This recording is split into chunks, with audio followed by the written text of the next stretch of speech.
नमस्कार मेरे प्यारे बच्चों, कैसे हैं आप सभी। उम्मीद करता हूं आप सभी लोग जहां होंगे अच्छे होंगे, स्वस्थ होंगे और मस्त होंगे। दोस्तों आज की यह क्लास आप सभी के लिए बहुत ही इम्पोर्टेंट है, बहुत ज़्यादा इम्पोर्टेंट है बच्चों। इस क्लास में जो चीज़ मैं आपको सिखाने जा रहा हूं, जो शब्द आपको सिखाने जा रहा हूं ना, यह बहुत ही इम्पोर्टेंट है। और बच्चों जो तरीका मैं आपको बताऊँगा वह आपको कोई नहीं बताता है, गारंटी के साथ कहता हूँ। तो बच्चों इस क्लास को पूरा जरूर देखिए। आपको एक ऐसा इंग्लिश सीखने का तरीका बताऊंगा जिसे सीखकर आप आसानी से अंग्रेजी पढ़ना, लिखना और बोलना सीख सकते हैं। एक तरीका आपको बताऊंगा, तो वीडियो पूरा जरूर देखिएगा। और अगर आपको वीडियो अच्छा लगे तो लाइक करिएगा, और चैनल पर पहली बार आए हैं तो सब्सक्राइब भी कर लीजिएगा। चलिए देखते हैं बच्चों। तो सबसे पहले बच्चों यहाँ पर देखिए लिखा है अंग्रेजी सीखना है, तो ये शब्द याद कर लीजिए। ठीक है बच्चों, देखिए पहला शब्द है THAT और दूसरा शब्द है HE। अगर इन दोनों को एक साथ पढ़ेंगे ना बच्चों तो ज़्यादा आपको मज़ा आएगा, ज़्यादा समझ में आएगा। देखिए तो THAT इसे हम पढ़ते हैं बच्चों दैट। THAT क्या पढ़ते हैं? दैट। और दैट का मतलब होता है वह। क्या होता है? वह होता है। ठीक है। और दूसरा शब्द है HE, तो इसे हम पढ़ते हैं बच्चों ही। और ही का मतलब भी वह होता है। दोनों का मीनिंग सेम होता है। दैट मतलब भी होता है वह, और ही मतलब भी होता है वह। ठीक है, समझ में आ गया। देखिए लेकिन दोनों का जो प्रयोग करने का तरीका है वह अलग अलग जगह होता है। यह जो दैट का प्रयोग होता है बच्चों, किसी चीज़ को संकेत करने के लिए हम दैट का प्रयोग करते हैं। जैसे वह मेरी साइकिल है, वह मेरा घर है, वह मेरा पेन है, वह मेरा फ़ोन है, वह मेरी कार है, तो उसके लिए हम दैट बोलते हैं। ठीक है, संकेत करने के लिए, यानी किसी चीज़ को इशारा करने के लिए कि यह मेरा चीज़ है, यह मेरा है। ठीक है, तो दैट बोलते हैं। जैसे that is my house, that is my car, that is my phone, that is my computer, ऐसे बोलेंगे ही। ठीक है, यह क्लियर हो गया। और यह जो ही होता है बच्चों, यह किसी पुरुष के बारे में बोलने के लिए प्रयोग होता है। पुरुष के बारे में बोलने के लिए प्रयोग होता है। जैसे वह एक डॉक्टर है, ही इज़ अ डॉक्टर। वह एक छात्र है, ही इज़ अ स्टूडेंट। वह एक लड़का है, ही इज़ अ बॉय। ठीक है, तो इसका प्रयोग होता है किसी पुरुष के बारे में बोलने के लिए, और यह दैट का प्रयोग होता है किसी चीज़ की तरफ इशारा करने के लिए। समझ में आ गया दोनों शब्द। बहुत इंपॉर्टेंट क्लास है बच्चों, पूरा देखिएगा। अगला शब्द है NO और NOT। NO इसे पढ़ते हैं बच्चों नो। नो का मतलब होता है नहीं। क्या होता है? नहीं होता है।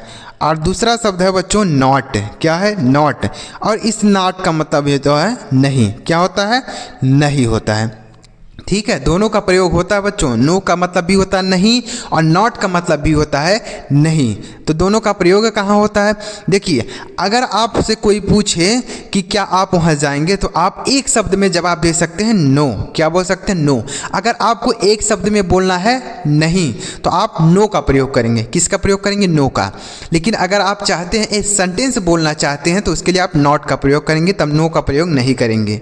ठीक है, जैसे आपसे किसी ने पूछा क्या आप वहाँ जाएंगे, तो आप बोल सकते हैं नो। अगर आप सेंटेंस में बोलना चाहते तो आप बोल सकते हैं I did not go there, मैं वहाँ नहीं जाऊँगा, ऐसे बोल सकते हैं। ठीक है, तो नॉट मतलब भी होता है नहीं, और नो मतलब भी होता है नहीं। याद रखेंगे ना बच्चों, दोनों ही इंपॉर्टेंट हैं, दोनों को याद रखिएगा। अगला शब्द है ON, तो इसे हम पढ़ते हैं ऑन। ON on. ऑन मतलब होता है पर। क्या होता है सर? पर होता है। और यहाँ पर लिखा है AT, तो इसे हम पढ़ते हैं ऐट। अब इस ऐट का मतलब भी होता है पर। देखिए दोनों का मतलब होता है पर, लेकिन दोनों का प्रयोग करने का तरीका अलग अलग जगह होता है, मतलब अलग अलग तरीके से होता है। जैसे इस ऑन का मतलब होता है पर, इसका प्रयोग होता है बच्चों कोई चीज़ किसी चीज़ को ऊपर रखी हो तो हम ऑन बोलते हैं। जैसे किताब मेज पर है, मेरा फ़ोन मेज पर है, मैं छत पर हूँ, वह छत पर है, तो पर के लिए ऑन बोलेंगे, यानी कोई चीज़ किसी चीज़ के ऊपर है। जैसे I am on the roof, मैं छत पर हूँ। The book is on the table, पुस्तक मेज पर है। The phone is on the table, mobile मेज पर है। कंप्यूटर मेज पर है, the computer is on the table. कोई चीज़ किसी चीज़ के ऊपर है तो ऑन बोलेंगे। ठीक है, और यहाँ पर जो है एट है बच्चों, इसका प्रयोग होता है किसी छोटे स्थान के लिए होता है। जैसे मैं स्टेशन पर हूँ तो ऑन नहीं बोलेंगे बच्चों, एट बोलेंगे। I am at the station. मैं स्कूल पर हूँ, I am at the school. मैं घर पर हूँ, I am at the home, ऐसे बोलेंगे। ठीक है, तो किसी छोटे स्थान के लिए प्रयोग करते हैं एट, और कोई चीज़ किसी चीज़ के ऊपर है तो ऑन बोलते हैं। क्लियर हो पा रहा है ना बच्चों, आपको पूरी तरीके से समझ में आ रहा है। चलिए आगे देखते हैं। आगे लिखा है आई एन, तो इसे हम पढ़ते हैं इन, आई एन इन, और इन मतलब होता है में, क्या होता है में। और आई एन टी ओ इसे हम पढ़ते हैं इंटू, क्या पढ़ते हैं इंटू, और इस इंटू का मतलब भी होता है में, इंटू मतलब भी होता है में, इन मतलब भी होता है में, लेकिन दोनों में अंतर है। क्या अंतर है सर? देखिए, अगर कोई चीज़ किसी चीज़ के अंदर है, जैसे मैं कमरे में हूँ, मैं पानी में हूँ, मैं घर में हूँ, कहीं भी अगर आप हैं, कोई भी चीज़ किसी चीज़ के अंदर है, ठीक है, तो इन बोलते हैं। मैं कमरे में हूँ, I am in the room. मैं पानी में हूँ, I am in the water. मैं घर में हूँ, I am in the house, ऐसे बोलेंगे। समझ में आ क्या? कोई चीज़ किसी चीज़ के अंदर पहले से है तो इन बोल देंगे। लेकिन अगर कोई चीज़ किसी चीज़ के अंदर जा रही है, यानी गति में है, गति उसके अंदर है, तो हम इनटू का प्रयोग करते हैं। जैसे मैं कमरे में हूँ तो बोलेंगे I am in the room. मैं कमरे में जा रहा हूँ तो आप बोल सकते हैं I am going into the room, I am going into the room. मैं कमरे में जा रहा हूँ। मैं पानी में कूद रहा हूँ, I am jumping into the water. मैं पानी में कूद रहा हूँ। तो इस तरीके से आप बोलेंगे। ठीक है, समझ में आ गया? तो यही हो गया, इनटू का मतलब हो गया में, और इन का मतलब भी हो गया में, लेकिन दोनों का अलग अलग जगह प्रयोग किया जाता है। कोई चीज़ किसी चीज़ के अंदर जा रही है तो इनटू बोलेंगे, और कोई चीज़ पहले से है तो इन बोलेंगे। ठीक है, चलिए आगे देखते हैं। आगे लिखा है बी यू टी, इसे हम पढ़ते हैं बट। क्या पढ़ते हैं? बट। बट का मतलब होता है लेकिन। क्या होता है? लेकिन। और यहाँ पर लिखा है वाई ई टी, इसे पढ़ते हैं येट, और येट का मतलब भी होता है फिर भी होता है, लेकिन होता है, दोनों का प्रयोग होता है, फिर भी या लेकिन होता है। ठीक है, जैसे बट आई डिड नॉट गो, लेकिन मैं नहीं जाऊंगा। But I will not go, लेकिन मैं नहीं जाऊंगा। एट का मतलब भी होता है लेकिन या फिर भी, दोनों का याद रखेंगे, दोनों का प्रयोग होता है अंग्रेजी बोलने में, पढ़ने में, लिखने में। वीडियो आपका पसंद आ रहा है बच्चों? आपको यह चीज़ कोई बताया है? नहीं बताया है ना, तो वीडियो को एक लाइक कर दीजिए, और चैनल अभी तक नहीं सब्सक्राइब किया बच्चों, सब्सक्राइब कर लीजिए, क्योंकि इसी तरीके से हमारे चैनल पर मज़ेदार वीडियो आती रहती हैं, जिसे देखकर आप आसानी से अंग्रेजी पढ़ना, लिखना या फिर बोलना सीख सकते हैं। चलिए आगे देखते हैं। आगे लिखा आई टी, तो इसे हम पढ़ते हैं इट। इट मतलब होता है यह। क्या होता है बच्चों? यह। अगला शब्द है टी एच आई एस, इसे हम पढ़ते हैं दिस, और दिस मतलब भी होता है यह। देखिए, दोनों का मतलब यह होता है, लेकिन दोनों का अलग अलग जगह प्रयोग होता है। कहाँ होता है सर? दिस का मतलब होता है यह, इसका प्रयोग होता है किसी की तरफ संकेत करने के लिए। जैसे हमने यहाँ दैट बताया था ना, वैसे ही है, इसका प्रयोग होता है संकेत करने के लिए, कोई किसी की तरफ इशारा करने के लिए। जैसे यह मेरा घर है, यह मेरा फ़ोन है, यह मेरी कार है, यह मेरी गाड़ी है, तो उसके लिए हम दिस बोलते हैं। ठीक है, यह क्लियर हो गया। और यह इट जो है बच्चों, किसी निर्जीव चीज़ के लिए प्रयोग होता है। किसके लिए होता है? निर्जीव। जैसे इट इज़ अ फोन, यह एक फ़ोन है। इट इज़ अ कंप्यूटर, यह एक कंप्यूटर है। इट इज़ अ पेन, यह एक पेन है। ठीक है, तो इसका प्रयोग होता है किसी निर्जीव चीज़ के लिए, और ये दिस है, इसका प्रयोग होता है किसी की तरफ संकेत करने के लिए। ठीक है, आगे देखिए। अगला शब्द है बच्चों टू। टू का मतलब होता है से। क्या होता है?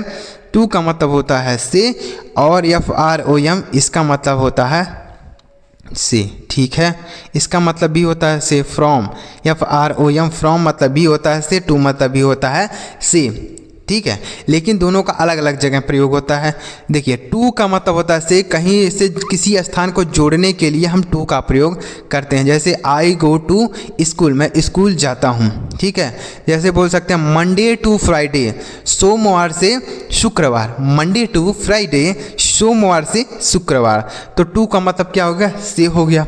यह क्लियर हो गया। और इसका प्रयोग होता है, फ्रॉम का प्रयोग होता है बच्चों किसी स्थान से बिछड़ने के लिए। जैसे फ्रॉम द स्कूल, स्कूल से। फ्रॉम द मार्केट, बाजार से। फ्रॉम द होम, घर से। तो इसके लिए फ्रॉम का यूज़ होता है किसी स्थान से बिछड़ने के लिए। अगला शब्द है बी वाई, इसे हम पढ़ते हैं बाई। अब बाई का मतलब होता है बच्चों से या द्वारा होता है। क्या होता है? से या द्वारा। और THAN इसका मतलब भी होता है से। क्या होता है? देन। देन पढ़ते हैं इसे, देन का मतलब भी होता है से या द्वारा। ठीक है, तो इस बाई का प्रयोग होता है बच्चों किसी साधन के लिए हम बाई का प्रयोग करते हैं। जैसे मैं कार से घर गया, I went home by car. मैं कार से घर गया, I went home by car. ठीक है, और इसका प्रयोग होता है बच्चों किसी से तुलना करने के लिए। जैसे मैं उससे मोटा हूँ तो उससे मोटा हूँ, मैं उससे पतला हूँ, वह मुझसे सुंदर है, तो उसके लिए देन बोलते हैं। ठीक है, जैसे he is fatter than me, वह मुझसे मोटा है। ठीक है, तो देन मतलब भी से होता है, बाय मतलब से होता है, लेकिन बाय का प्रयोग किसी साधन के लिए होता है और देन का प्रयोग किसी से तुलना करने के लिए। अगला शब्द है THEY, इसे हम पढ़ते हैं दे। दे का मतलब होता है बच्चों वे। क्या होता है? वे सब। वे सब होता है। ठीक है, दे मतलब होता है वे सब, या वे बोल सकते हैं। दैट मतलब होता है वे, सॉरी दे मतलब होता है वे या वे सब, दोनों के लिए होता है। THAT, इसे हम पढ़ते हैं दैट। क्या पढ़ते हैं? दैट। और दैट का मतलब भी होता है वे। क्या होता है? वे होता है या और वह भी होता है, जैसे यहाँ शुरू में हमने बताया। ठीक है, तो दे मतलब होता है वे। इसका प्रयोग होता है व्यक्तियों के लिए। जैसे वे सब बैठे हैं तो दे आर सीटिंग। वे सब बैठे हैं, दे आर सीटिंग। और इसका प्रयोग होता है संकेत करने के लिए, हमने बता ही दिया। चलिए आगे देखते हैं। WHO, इसे हम पढ़ते हैं हु। WHO, हु मतलब होता है कौन। हु मतलब कौन होता है। और WHIC, इसका मतलब होता है विच। इसे हम पढ़ते हैं बच्चों, देखिए एक बार फिर से लिखते हैं, इसे पढ़ेंगे हु मतलब होता है कौन, यह हो गया। और इसे पढ़ते हैं विच, WHICH, विच पढ़ते हैं। विच मतलब होता है कौन सा। क्या होता है? कौन सा। देखिए, तो यहाँ पर जो हु है, हु का प्रयोग होता है व्यक्ति के लिए, यानी जैसे हु आर यू, आप कौन हैं।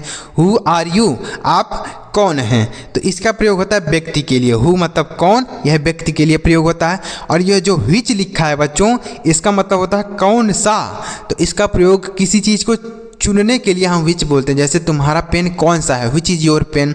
तुम्हारी गाड़ी कौन सी है, विच इज़ योर बाइक। तुम्हारा कार कौन सा है, विच इज़ योर कार। तुम्हारा फ़ोन कौन सा है, विच इज़ योर फ़ोन, ऐसे बोलेंगे। ठीक है, तो विच मतलब होता है कोई चीज़ चुनने के लिए कि तुम्हारा कौन सा है, उसके लिए हम विच बोलते हैं। और यह जो हु है, इसका प्रयोग किसी व्यक्ति के लिए करते हैं।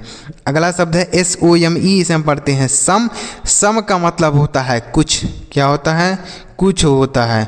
और यहाँ पर है एनी, इसे हम क्या पढ़ते हैं? एनी। एनी का मतलब होता है कोई या कुछ बोल सकते हैं, कोई या कुछ। जैसे आई हैव सम वाटर, मेरे पास कुछ पानी है। I have some water. और एनी का प्रयोग होता है किसी को, जैसे कोई, any boy did not come, कोई लड़का नहीं आया। Any boy did not come, कोई लड़का नहीं आया। तो यह आपको वीडियो अच्छा लगा बच्चों? आपको सारे शब्द क्लियर हो गए?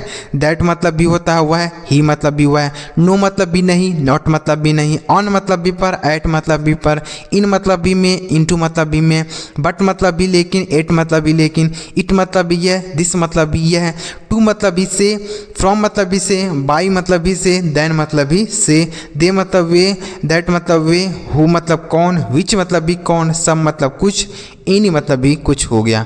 ठीक है बच्चों, तो एक ऐसे शब्द से बच्चों जिनका एक ही अर्थ होता है, मतलब उनका मीनिंग एक ही तरह का होता है, लेकिन उनका प्रयोग करने का जो तरीका है बच्चों वह अलग अलग जगह होता है। ठीक है, एक ही जगह नहीं होता है। तो आपको क्लियर हो गया? वीडियो अगर आपको पसंद आया हो तो लाइक करिएगा, चैनल को सब्सक्राइब नहीं किए बच्चों तो सब्सक्राइब कर लीजिए। इस तरीके से आगे भी आपको मज़ेदार वीडियो मिलती रहेंगी, जिसे देखकर आप आसानी से अंग्रेजी पढ़ना लिखना सीख सकते हैं। तो चलिए मेरे प्यारे बच्चों, अगली वीडियो में किसी नई टॉपिक के साथ वीडियो देखने के लिए आपका बहुत बहुत धन्यवाद।